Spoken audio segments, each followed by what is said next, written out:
앞에 계신 분들을 이렇게 둘러보았는데요. 어르신들이 많습니다. 혹시 우리 어르신들 재산 많이 가지고 계십니까?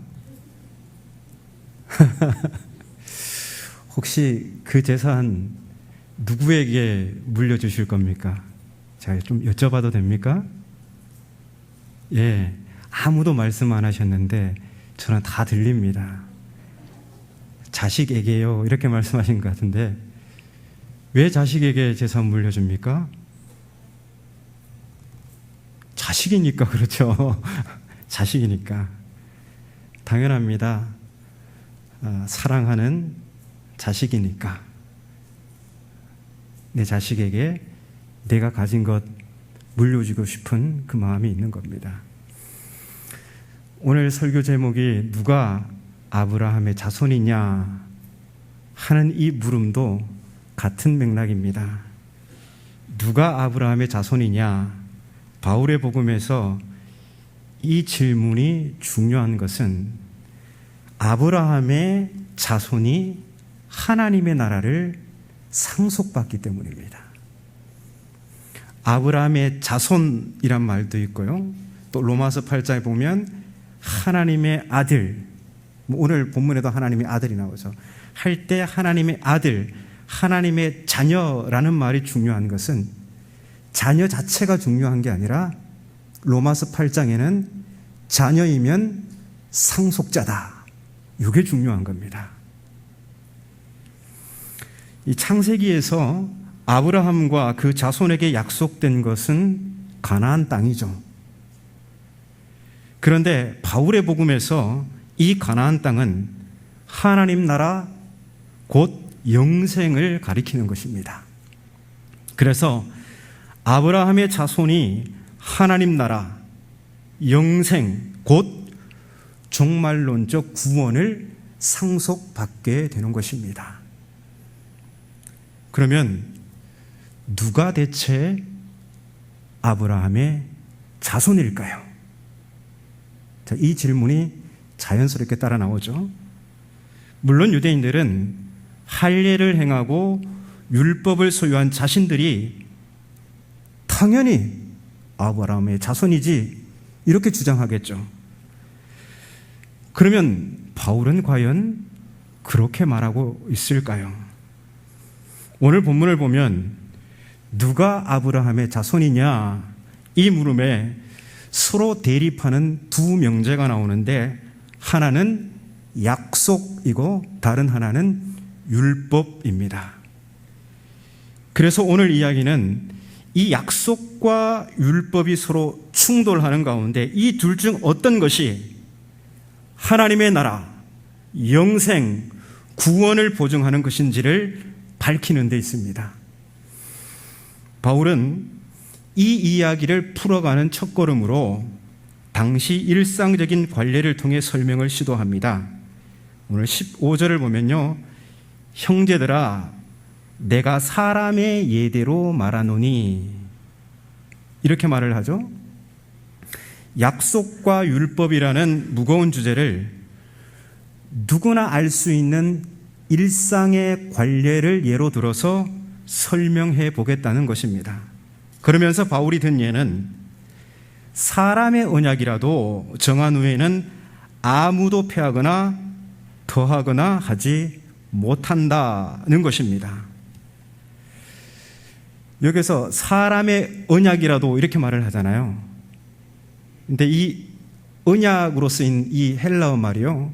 일상적인 관례로 쓰일 때는 유언이라고 쓰입니다. 유언. 그래서 새번역 성경에 보면 이 부분을 유언으로 번역해 두었습니다. 그러니까 바울이 든 예는 사람의 유언도 한 번 정하면 누구도 건드릴 수 없다는 거예요. 바울이 여기서 강조하고 싶은 것은 약속의 불변성입니다. 약속은 변하지 않는다. 그러면 바울이 왜 일상의 관례를 예로 들어서 약속의 불변성을 강조한 것일까요? 결국 바울이 말하고 싶은 건요, 일상의 유언이 아니라 하나님의 약속, 이것을 강조하고 싶은 겁니다. 사람의 유언도 아무도 건드릴 수 없는데 하물며 하나님이 하신 약속이라면 그 누구도 그 하나님의 약속을 무력화시키거나 조작할 수 없다는 겁니다. 사람의 유언과 하나님의 약속을 대비시켜서 하나님이 하신 약속의 불변성을 강조하는 움직임, 그게 바울의 지금 논법입니다.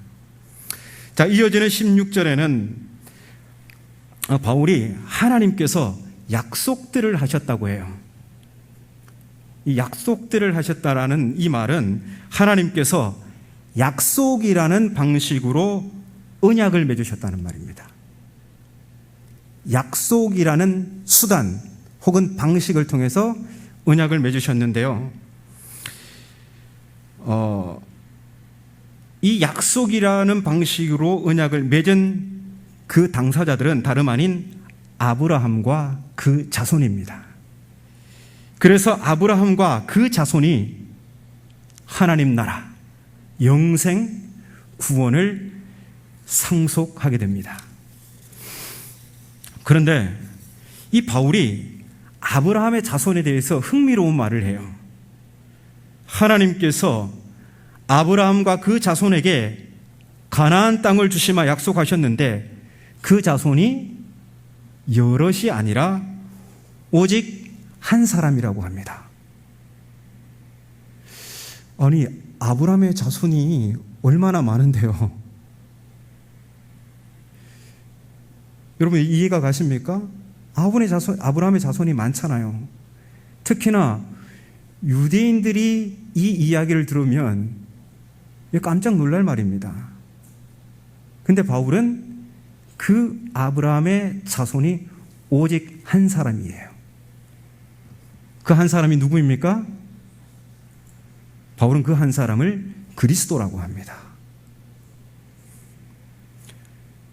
진짜 이제 유대인이 들으면 놀라고 아무렇칠 이런 말이죠. 바울은 어떻게 이런 생각을 하게 된 것일까요? 일단 바울의 이야기를 더 들어보겠습니다. 그런데 바울은 17절에서 갑자기 율법 이야기로 급선회합니다. 그리스도 한 사람이 하나님 나라를 상속할 아브라함의 자손이라고 했으면, 이런 충격적인 발언을 했으면 그게 무슨 의미인지 해명해야 하는데 바울은 갑자기 딴 이야기를 합니다. 어쩔 수 없는 게 이게 바울이 글을 쓰는 스타일이에요. 바울은 종종 어떤 중요한 화두를 툭 던져놓고 딴 이야기 실컷 하다가 나중에서야 그게 무엇인지 설명합니다. 우리로서는 어쩔 수 없죠. 성경이 우리에게 전해지는 방식이 그렇다 보니까 우린 찬찬히 무엇인지 따라가 봐야 합니다. 자, 그러면 일단 바울이 율법 이야기를 꺼냈으니까 그 이야기도 한번 들어보겠습니다. 자, 17절에서 바울은 율법은 하나님께서 아브라함과 약속이라는 방식으로 언약을 맺은 후에 430년이나 지나서 생긴 것이라고 합니다. 갑자기 이 이야기를 꺼낸 게, 율법 이야기를 꺼낸 게 혹시라도 이렇게 눈치가 채지십니까? 바울이 왜 갑자기 율법 이야기를 했을까요? 하나님께서 아브라함과 그 자손에게 보증으로 주신 이 약속이 율법이라는 방식으로 언약을 맺은 그 순간보다 시간적으로 430년이나 앞섰다는 겁니다. 그러니까 약속보다 430년이나 후에 온 율법을 내세워서 먼저 정한 하나님의 약속을 이건 무효야 할 수 없다는 것이죠. 사람의 유언도 한번 정하면 누구도 건드릴 수 없는데 하나님의 약속은 말해 무엇하겠습니까? 바울이 이 지점에서 말하는 율법의 치명적인 결함은 율법으로는 하나님 나라를 상속할 수 없다는 거예요. 이 말은 곧 율법은 영원한 생명을 줄 수 없다는 겁니다. 왜 율법은 생명을 줄 수 없을까요?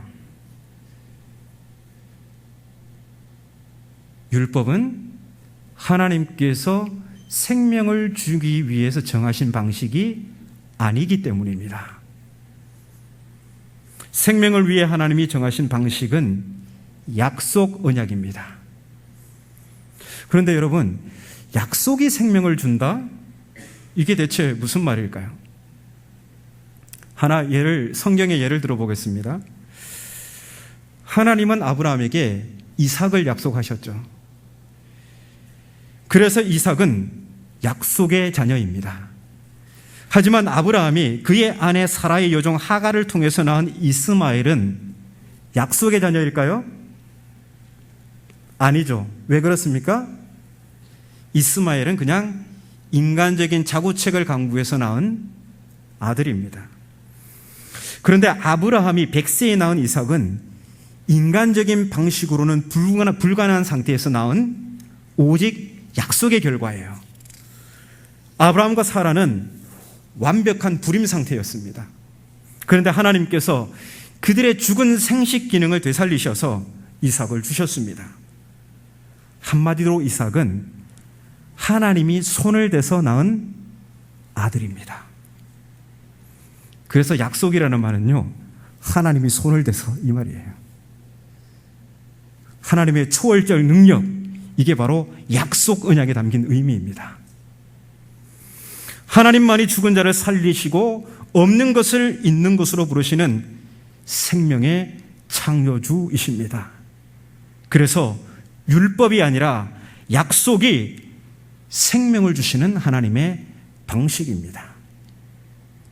자, 이러한 흐름을 따라 갈라디아서를 계속 읽다가 보면요, 바울은 약속이 들어가야 할 자리에 성령을 슬쩍 집어넣습니다. 갈라디아서 4장 29절에 보면요, 이 이삭 이야기가 나와요. 이삭이 이 약속을 따라 태어난 이삭을 4장 29절에 보면 뭐라고 합니까? 보신 분은 4장 29절에 성령을 따라 났다고 그래요. 약속이라는 말이 하나님이 손을 대서, 성령이 뭡니까? 하나님의 초월적 권능, 하나님이 손을 대는 거예요. 그래서 바울은 약속과 성령을 그냥 자유제자로 왔다 갔다 사용하는 겁니다. 약속에 담긴 의미가 하나님의 초월적 능력이라고 했으니까 당연히 거기에 성령이 들어가는 게 어색하지가 않은 것이죠. 그런데 이 유대인의 입장에서, 오늘 우리 입장 말고요, 유대인의 입장에서 율법을 배제하는 바울의 입장이 좀 깔끔하게 이해되지는 않습니다. 유대인들에게 있어 하나님의 구원 역사에서 중요한 게 있습니다. 출애굽. 그건 결코 유대인들이 포기할 수 없는 거예요. 그리고 출애굽한 지 3개월 만에 시내산에 도착하잖아요. 그리고 이 시내산에서 받은 율법과 그 시내산 언약, 여러분 이런 거 생각하면 결코 율법을 가볍게 생각할 수 없는 겁니다. 이스라엘의 기억에서 이 출애굽 체험의 무게와 그리고 그들의 삶에서 율법이 차지하는 중요성을 생각해 보면 결코 쉬운 문제가 아닙니다. 시편 1편, 시편 19편, 시편 119편에 보면요, 율법이 유대인들에게 있어서는 생명을 주는 거예요. 그런데 바울이 그걸 지금 뒤집고 있는 겁니다. 그래서 바울의 주장은요, 불가분 이 율법에 관한 해명을 포함할 수밖에 없습니다. 자, 율법은 무엇인가? 율법은 도대체 왜 주신 것일까? 자, 이런 질문에 대해서 이제 바울이 해명을 하는데요. 바울은 이 율법이 담당하는 기능적인 측면에서 이제 해명을 하는데요. 첫 번째, 우리 화면을 보고 함께 읽어보겠습니다. 율법이 어떤 기능을 하는가? 함께 읽겠습니다. 시작. 율법은 의를 이루는 긍정적 기능을 위해서가 아니라 죄를 다루는 부정적 기능을 위해서 주어졌다. 자, 19절.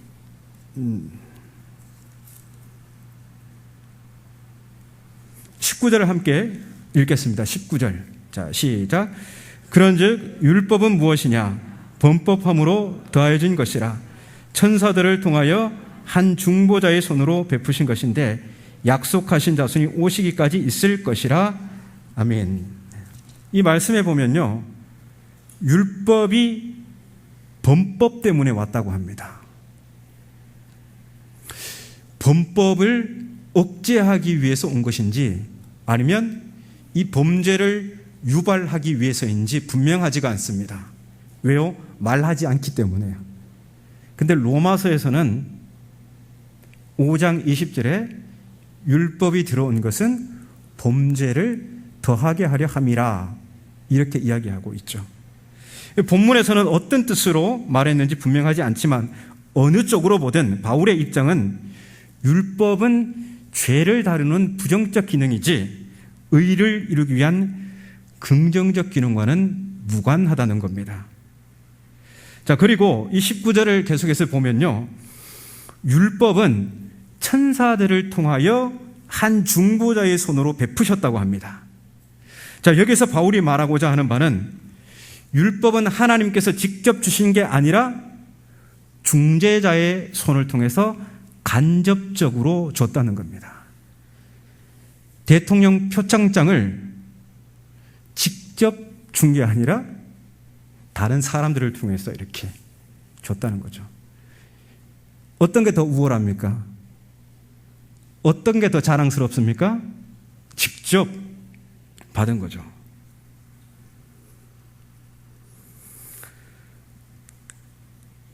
그러면 약속은 누가 주신 거예요? 하나님께서 아브라함에게 직접 주신 겁니다. 율법은 모세라는 중재자를 통해서 이스라엘에게 주셨지만 하나님의 약속은 아브라함에게 하나님께서 직접 주신 것입니다.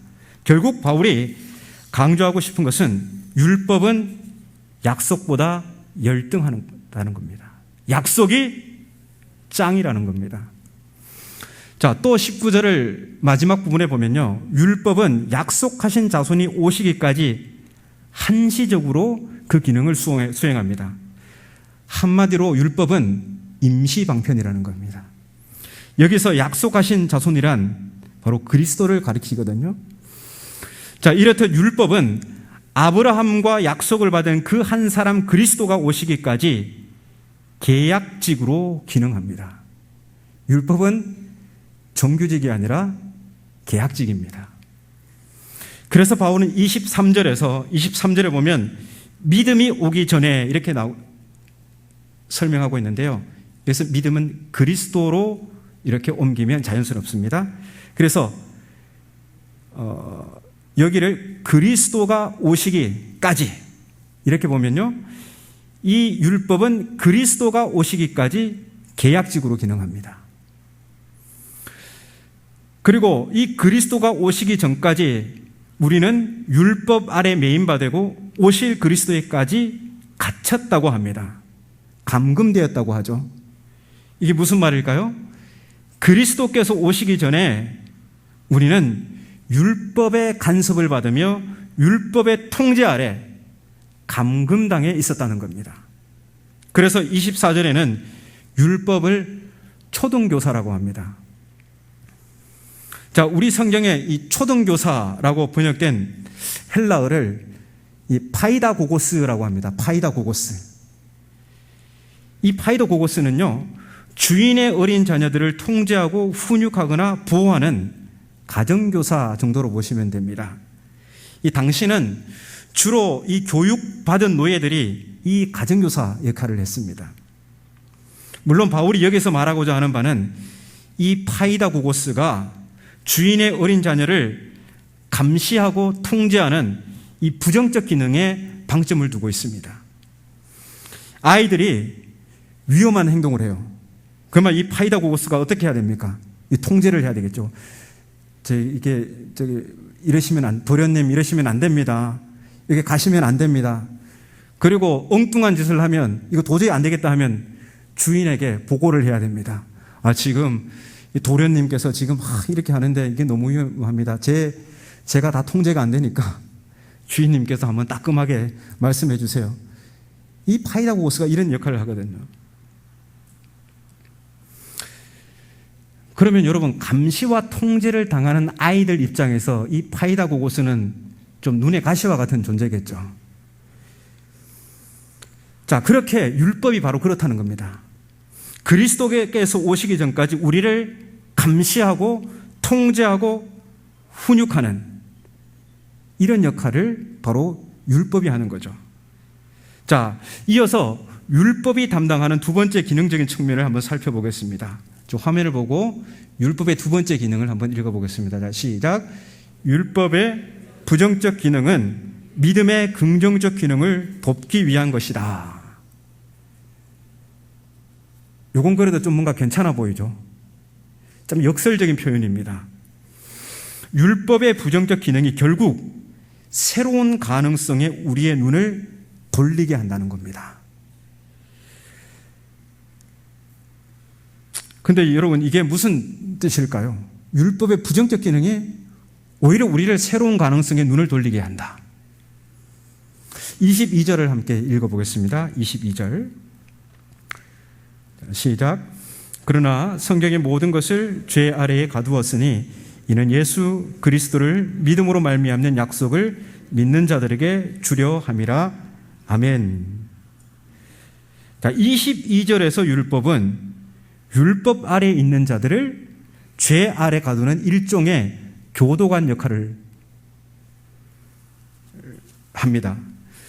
근데 23절에도 이러한 사실을 반복하고 있죠. 그러니까 율법은 의와 생명에 이르게 하는 긍정적 기능과 무관하며 반대로 사람을 죄 아래 가두는 부정적 기능만 수행합니다. 로마서의 표현대로라면 모든 입을 막고 온 세상으로 하나님의 심판 아래에 있게 하는 역할, 그게 바로 율법의 기능이라는 겁니다.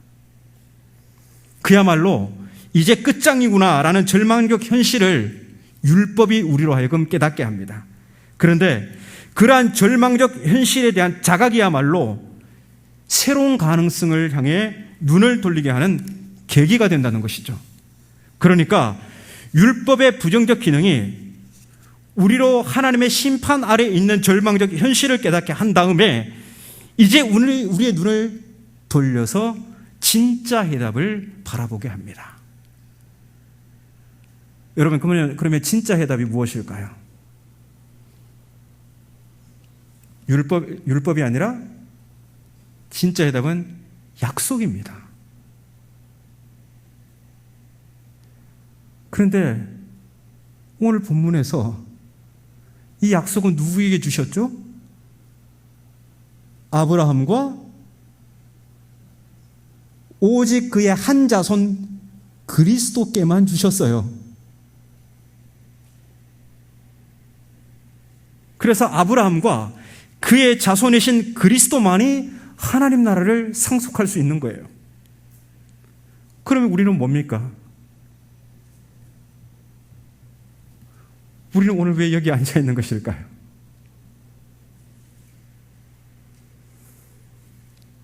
우리는 아브라함의 자손이 될 수 없는 것일까요?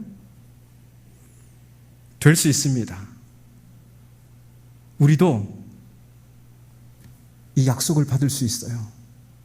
그리고 우리는 이미 그 약속을 받았습니다. 무엇으로요? 믿음으로요.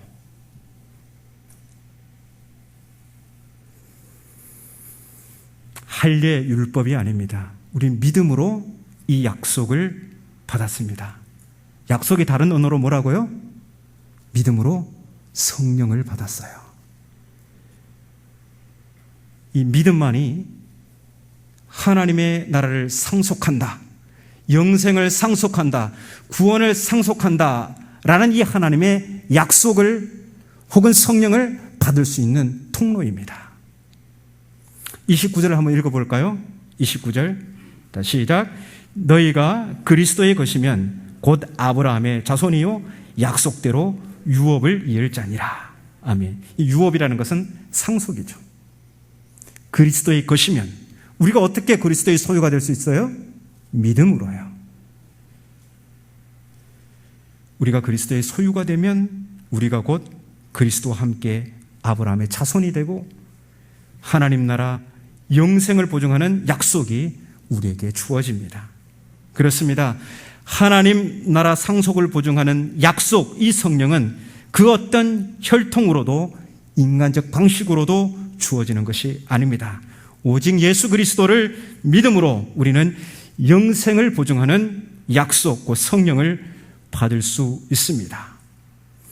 근데 여러분, 믿음에서 떠나면 이 약속도 폐기되고 성령도 떠나가십니다. 물론 하나님은 믿음에서 떠난 사람들을 부단히 찾아오셔서 회개를 요청하시면서 돌아오라 말씀하십니다. 그러나 끝까지 완고함을 고집하고 이 하나님의 애타는 부르짖음을 듣지 않으면 이스라엘이 그러하였듯이 우리의 미래도 결코 밝지 않습니다. 바울은 이 믿음에서 떠난 사람들에게 날카로운 경고를 합니다. 누구든지 심은 대로 거두게 된다. 이 원칙이 변함이 없는 것입니다. 그러면 우리는 사실 다음의 질문으로 넘어갑니다. 그럼 믿음은 무엇이냐? 진짜 믿음이 무엇이냐? 이건 나중에 갈라디아서 5장 할 때 조금 낱낱이 적나라하게 이 믿음에 대해서 이야기를 나눠보겠습니다. 중요한 것은 여러분, 이 마지막 때에 믿음을 지키는 것입니다. 이 믿음을 잘 지켜서 주님 다시 오실 때에 이기는 자가 되시기를 주의 이름으로 축복합니다.